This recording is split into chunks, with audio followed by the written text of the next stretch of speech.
Okay, here we go. Brian's Winter.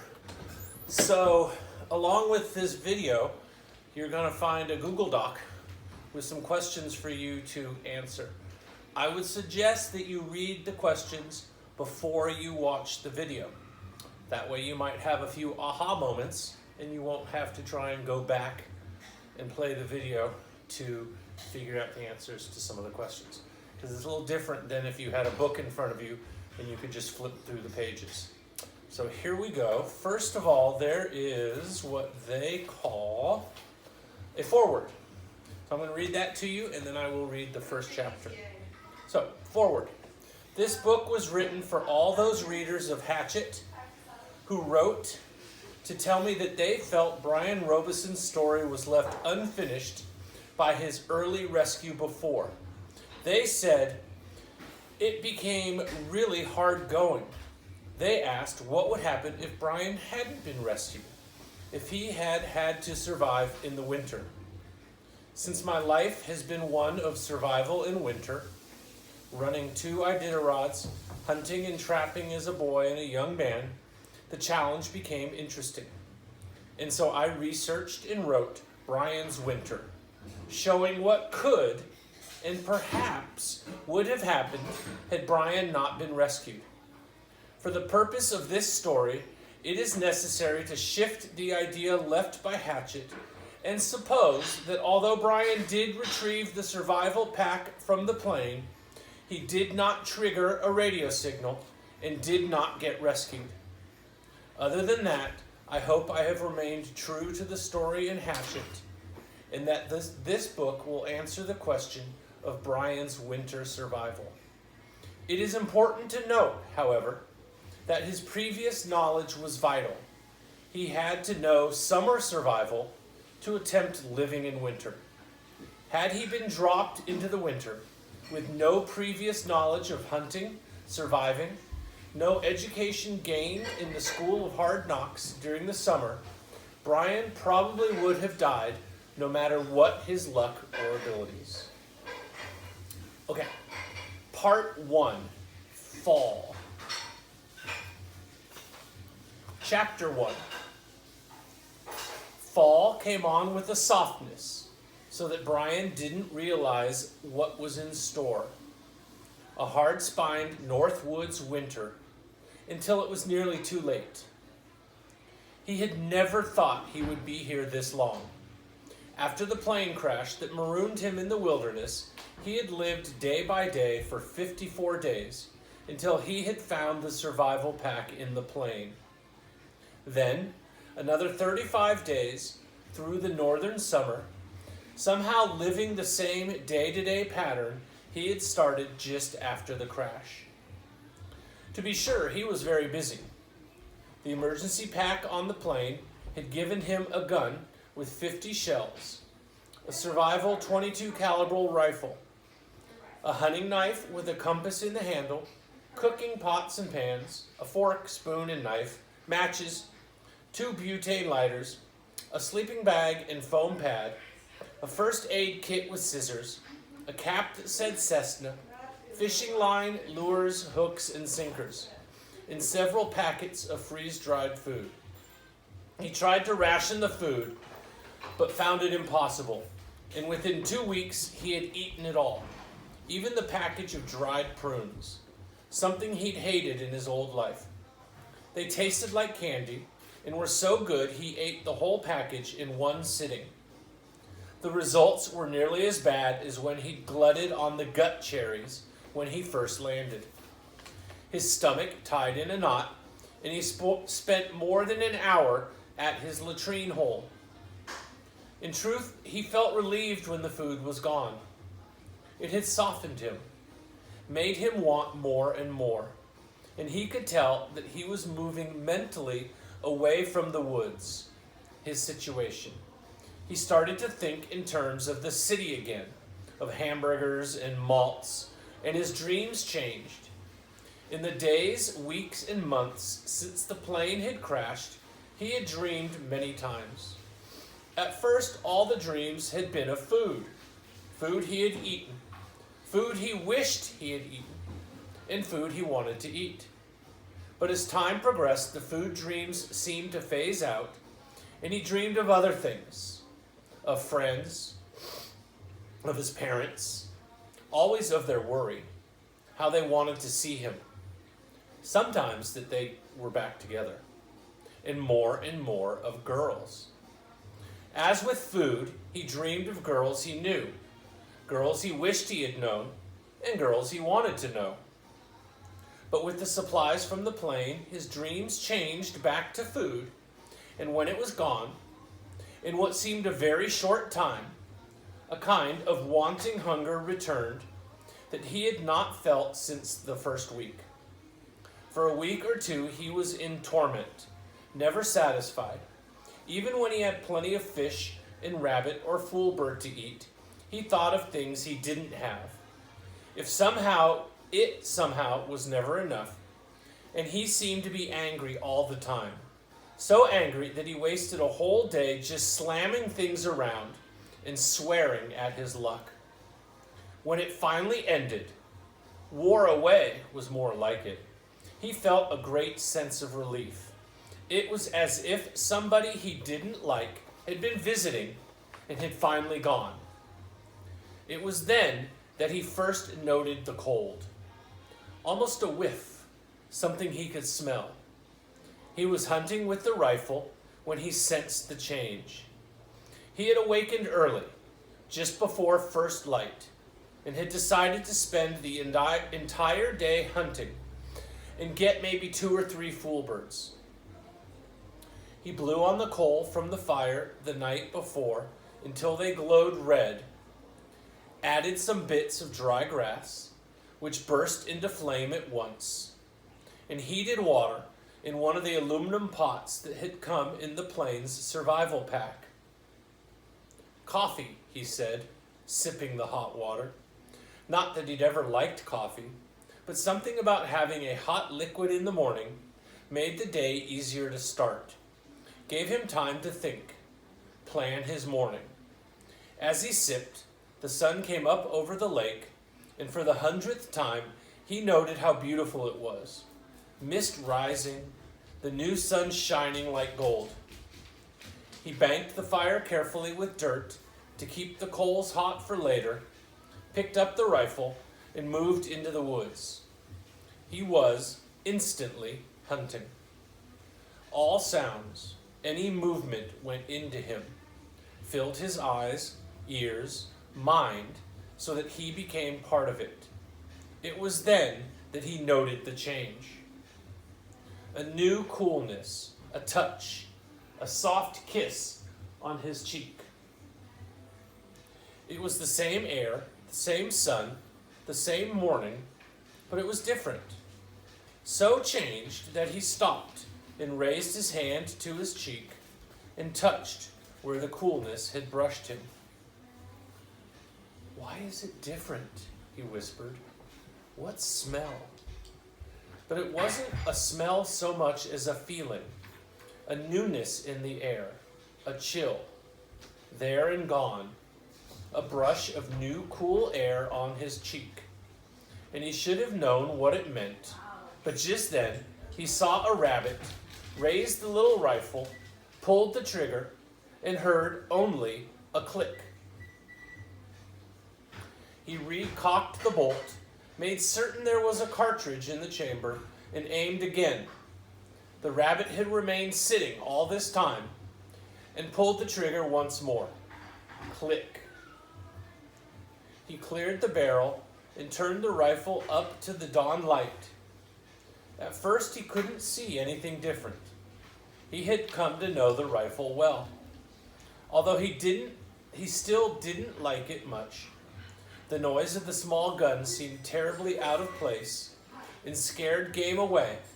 He had to admit it made the shooting of game easier, quicker. He had a limited number of shells and realized they would not last forever, but he still had come to depend on the rifle. Finally, as he pulled the bolt back to get light down into the action, he saw it. The firing pin, a raised part of the bolt, was broken cleanly away. Worse, it could not be repaired without special tools, which he did not have. That made the rifle worthless, at least as far as being a gun was concerned. And he swore and started back to camp to get his bow and arrows, and in the movement of things completely ignored the warning nature had put on his cheek just before he tried to shoot the rabbit. In camp, he set the rifle aside. It might have some use later as a tool, and picked up the bow. He had come to depend too much on the rifle, and for a moment the bow and handful of arrows felt unfamiliar to his hands. Before he was away from camp, he stopped and shot several times into a dirt hummock. The first shot went wide by 2 feet, and he shook his head. Focus, he thought. Bring it back. On the second shot, he looked at the target, into the target, drew, and held it for half a second, focusing all the while on the dirt hump. And when he released the arrow with a soft thrum, he almost didn't need to watch it fly into the center of the lump. He knew where the arrow would go, knew before he released it, knew almost before he drew it back. From my brain, he thought, from my brain, through my arm, into the bow, and through the string to the arrow, it must all be one, and it is all one. 3 more times he shot, and the arrows drove into the center of the hummock, and he was satisfied. He left the camp again, put the sleeve quiver made from his old windbreaker on his right shoulder, and walked slowly, watching, listening, until he saw the curve of the back of a rabbit near a small clump of hazel brush. It was too far for a shot, and he quickly averted his eyes and froze for a moment before moving closer. He'd learned much from the woods, from mistakes, and one thing he'd come to know was that game spooked if it felt that it was known.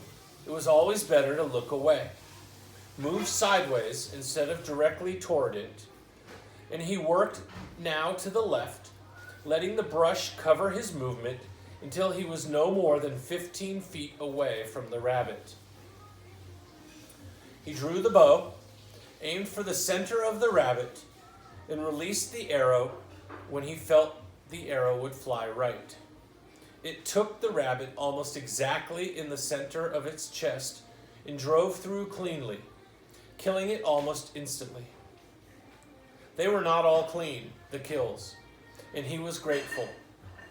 He had not grown accustomed to killing, in spite of how much of it he had done. He had learned this. Nothing that lived, nothing that walked or crawled or flew or swam or slithered or oozed, nothing, not one thing on God's earth wanted to die. No matter what people thought and said about chickens or fish or cattle, they all wanted to live. But Brian had become part of nature, had become a predator, a 2-legged wolf. And there was a physics to it, a basic fact, almost a law. For a wolf to live, something else had to die. And for Brian to live, it was the same. His body was a machine. It needed food, needed calories, and for that to happen, something had to die. But sometimes it did not go well. Sometimes the arrow did not hit a vital place, did not hit the heart or lungs, and the rabbit or grouse died more slowly. The first time this had happened, a kind of panic had taken him. He had shot a rabbit through the middle, the stomach, and it had tried to run, and then had flopped around, and he had shot the rabbit again and again, pounding arrows into the poor thing until at last it died. And when he'd cooked it and eaten it, as hunger forced him to do, the rabbit had tasted like wood and made him so sick he nearly threw up. It was the only thing he liked about the rifle. It killed quickly. caused a kind of wound shock that stunned as it killed. But he was once more with the bow now, and the silence of it brought him back to being more a part of the woods. And he moved easily as he carried the dead rabbit back to camp. It was afternoon by the time he had the fire rekindled and had set to cleaning the rabbit. Much had changed since he had retrieved the survival pack from the plain. He had a hunting knife now, and that made cleaning game much easier and faster. He still wasted nothing. He used the knife to split the rabbit down the middle of the belly and skinned it carefully, and then gutted it, using the curve of the knife to clean out the cavity. The head and lungs and intestines and stomach and liver he set aside for fish bait and food, as well as the heart. Then he cut the body up into pieces, carving it at the joints, and put them in a pot with fresh lake water, which he set on the fire to boil. He had found it best to boil everything. Initially, he had cooked meat over the fire on a stick, something he had seen in movies and on television, but it was the wrong way to cook. The flame heated the meat, and all the juices, all the vitamins and nutrients dripped into the fire. Everything was wasted. But by boiling the meat, he made a stew, and when he drank the juice broth, he not only had a rich soup, but something to sip as well. He leaned back against the rock wall next to his shelter opening and took a minute to think while the meat cooked. It amazed him how little time he had to do that. Sit and think. It seemed the longer he was in the woods, he had marked 68 days counting this day, the more there was to do. Firewood was an endless chore, of course. He kept the fire going whenever he was there and banked it when he left. And since he had burned all the easy wood, the wood close to camp, it took longer to bring wood in. But that wasn't all of his life, and it seemed that everything he had to do doubled. He would get up, check his fishing lines, and remove any fish to store them in the live fish pool along the shore. Then see to airing out the sleeping bag, and tend to his toilet, and hunt for the day's meat and clean it, if he made a kill. He often did not. And cook it and stretch the hide, if it was a rabbit, to dry, and eat and bank the fire for the night, and another day was gone. Just stopping to sit and think was a rare thing. At first he didn't like it much because it brought memories and made him homesick, made him miss his mother and father and other life. But now he relished the time. He spent it this day doing something he called visiting. He would pick somebody back in what he thought of as the world and sit and have an imaginary chat with him or her. Usually it was his mother or father, sometimes a friend, and once or twice a movie or rock star. Initially he worried that he might be going crazy, but then he decided if you felt you were crazy, you weren't really crazy, because he had heard somewhere that crazy people didn't know that they were insane. So he went ahead and had the visits. He sat now and visited with his mother. By looking across the lake and letting his eyes go out of focus, he could visualize her face, hear her laugh, and he sat chatting in his mind with her, asking her how she was doing, telling her of his life now, and before long he was surprised to see that the meat had cooked. Brian took the pot off the flame to cool and went down to check the fishing line. There was a small panfish on it. It had blue gills, and he took it off the hook and put it in the holding pen with the others. It was his only saved food, the little pool of fish. and no matter how small the fish, he kept them all. He had learned that as well. Food was everything, just everything, and none of it, not even the smallest fish, could be let go. When he arrived back at the shelter, the meat and broth had cooled, and he ate quickly. Flies had come when he had gutted the rabbit, and they stayed for dinner while he ate. He brushed them away as he ate the meat from the bones and drank the broth, a full quart. They followed him as he went back to the lake to clean the pot, and only left him when there wasn't a smell of food anywhere in the area. He stacked wood for the night fire and made his bed by restacking the mattress of pine boughs and unrolling the sleeping bag and foam pad. And here he got another warning that he ignored.